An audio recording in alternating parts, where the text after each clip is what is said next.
Assalamualaikum warahmatullahi wabarakatuh. Perkenalkan, nama saya Faisal Fuad Yahya dari Geofisika Angkatan 2024. Izinkan saya di sini untuk menyampaikan dan mempresentasikan tentang pembentukan dan karakteristik batuan sedimen silisik-klastik. Baik, yang pertama ialah proses pembentukan batuan sedimen silisik-klastik. Ada beberapa hal yang bisa membentuk batuan sedimen silisik-klastik. Ialah yang pertama seperti pelapukan. Pelapukan di sini ialah proses penghancuran sebuah batuan itu menjadi partikel yang lebih kecil, teman-teman.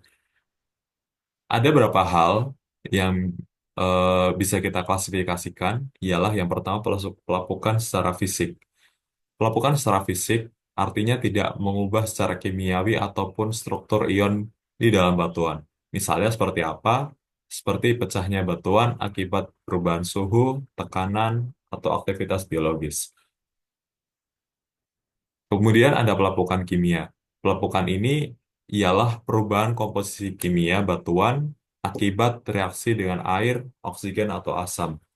Biasanya ada perubahan wujud dan perbedaan komposisi kimia antara bagian luar batuan dengan bagian dalamnya. Selanjutnya adalah erosi. Erosi sendiri adalah proses pengangkatan partikel batuan oleh air, angin, atau es. Jika dalam air, maka partikel-partikel ini yang diangkut tuh bisa berupa yang besar-besar. Namun jika angin, biasanya itu lebih halus dan juga ada es. Tapi di Indonesia sangat minim terjadi ya, karena hampir tidak ada es. Selanjutnya ada transportasi. Transportasi ini ialah perpindahan suatu partikel batuan dari suatu tempat ke tempat lain. Biasanya nih, eh, jika sungai itu termasuk transport air. Biasanya dialirkan dari hulu ke hilir. Dan di hilir ini ada pembentukan sedimen-sedimen lain. Kemudian ada angin. Seperti kita tahu, angin itu bisa membawa partikel-partikel kecil dan biasanya nanti ya bisa kita lihat tuh kayak di gurun. Dan juga es. Selanjutnya adalah proses sedimentasi, yaitu pengendapan partikel di lokasi baru, yaitu membentuk lapisan sedimen.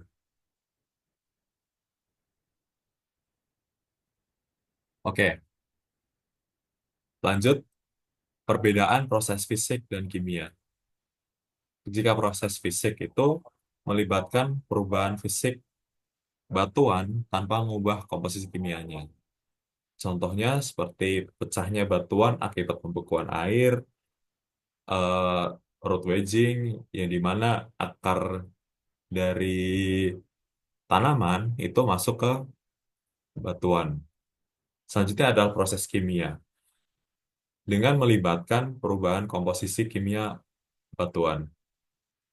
Contohnya nih, pelarutan batuan kapur oleh air asam. Ya, seperti kita tahu, pas di dunia ini pasti ada hujan asam ya teman-teman. Eh, Terhadap batuan itu tidak langsung, tetapi pasti ada efek jika ini berlangsung dalam jangka panjang. Baik, selanjutnya faktor yang mempengaruhi tekstur batuan silisiklastik. Yang pertama ialah bentuk butir. Bentuk butir di sini eh, bisa menyudut atau membundar ya teman-teman. Dipengaruhi oleh jarak, transportasi, kekerasan mineral, dan juga energi. Ukuran butir. Nah, ukuran butir ini dipengaruhi juga oleh energi, seperti media transportasi yang biasanya tuh air, angin, atau es. Kalau air energinya besar, kemungkinan bisa membawa batuan yang lebih besar. Selanjutnya ada sortasi. Sortasi atau pemilihan ini dipengaruhi oleh kecepatan pengendapan dan ukuran partikel. Jadi ketika misal di air ada eh, kumpulan ini berbeda ukurannya tuh dipengaruhi oleh derasnya arus. Jika arusnya lambat, maka partikel kecil umumnya yang di bawah. Baik, selanjutnya,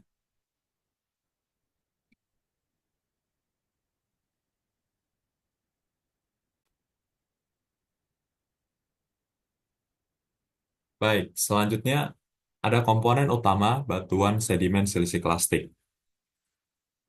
Yang pertama ialah fragmen batuan. Jadi fragmen ini nanti mengisi batuan batuan-batuan misalnya bisa kita lihat ya. Pecahan batuan yang berasal dari batuan induk sendiri.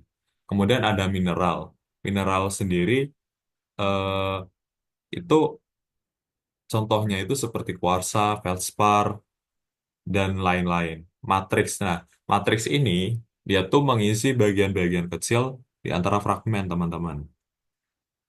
Material ini biasanya sangat halus dan mengisi ruang. Selanjutnya ada semen. Semen ini ibaratkan seperti kita membuat bangunan, ada perekat satu sama lain. Biasanya tuh berasal dari silika, kalsit, dan oksida besi. Baik, lanjut adalah klasifikasi berdasarkan ukuran butir. Nah, dari klasifikasi ukuran butir tuh ada yang very coarse, ada yang coarse, medium, hingga fine. Bahkan hingga very fine. Maaf.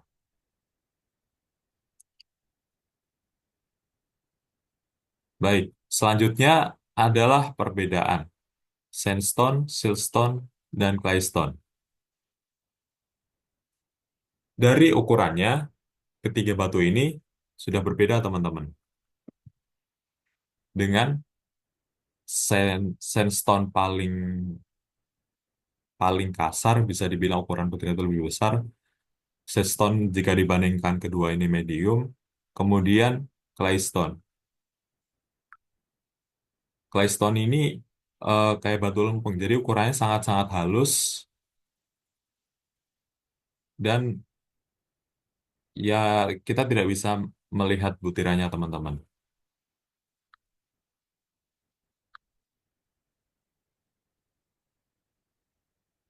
Baik, lanjut. Ya, selanjutnya adalah klasifikasi batuan sedimen silisiklastik. Ada beberapa hal yang bisa kita klasifikasikan.